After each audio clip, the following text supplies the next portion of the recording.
what's going on, y'all? T-Bob here. And Jake as well. And you're about to watch a little OTB LSU. We're going to give you all the latest, greatest between LSU football, baseball, women's basketball, softball, and everything in between.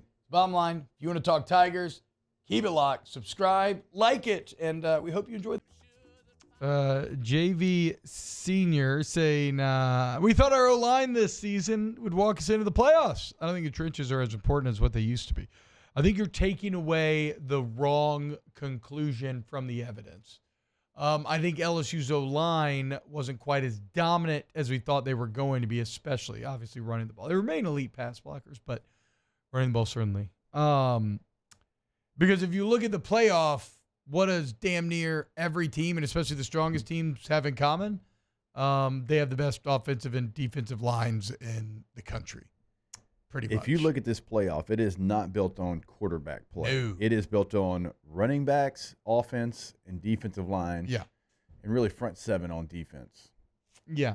So again, don't be wary of drawing such a conclusion as the one that was stated there. So in terms of the portal, Tafik Boyd Byard, I made that up. Tafik Byard. It looks like he is going to Colorado. That is a safety. Now, I don't care about the name. What I do care about is you've done an incredible job in the portal. You still need a safety, and you still need a tackle. Maybe one of those guys is in the playoff. Maybe you're doing some good old-fashioned tampering. I hope that you are, right? All these very good teams left in the playoff, I'm sure, have very deep depth charts in which somebody's not happy they're not playing. Now, those aren't the ideal guys to get necessarily because, like we've talked about, I think you would prefer proven, productive guys over potential talent guys. But those are two positions, Jake, where you need bodies, even as much as you need a proven guy. Probably safety, maybe a bit more than tackle if you're talking about just bodies. But I think you still must have both. And it's going to be interesting to watch over this final few weeks here in this first window, and then who comes out in that second window in which things get very expensive, who you will seek to pursue. Tate, you've amassed some names. Is there anybody in particular that you like here? Always get concerned with injuries. Feel free to join in as well if you want. Always get concerned with injuries. Moose is napping.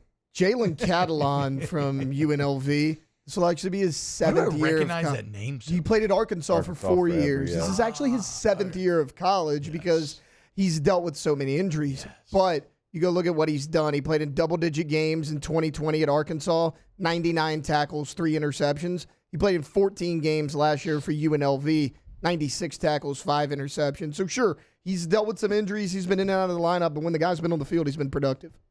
Okay. You have to get some safety help. Yeah. Unless you plan on moving some guys around.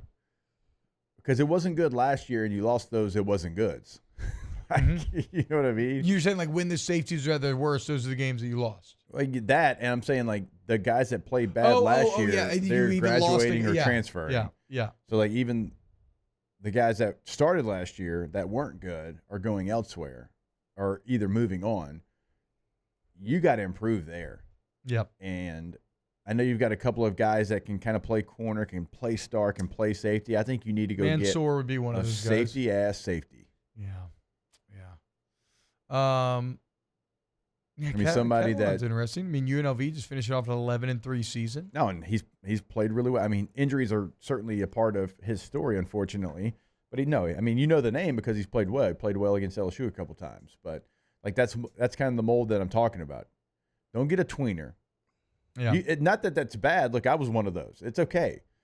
But sometimes you just need the finished product of what it is and where it is.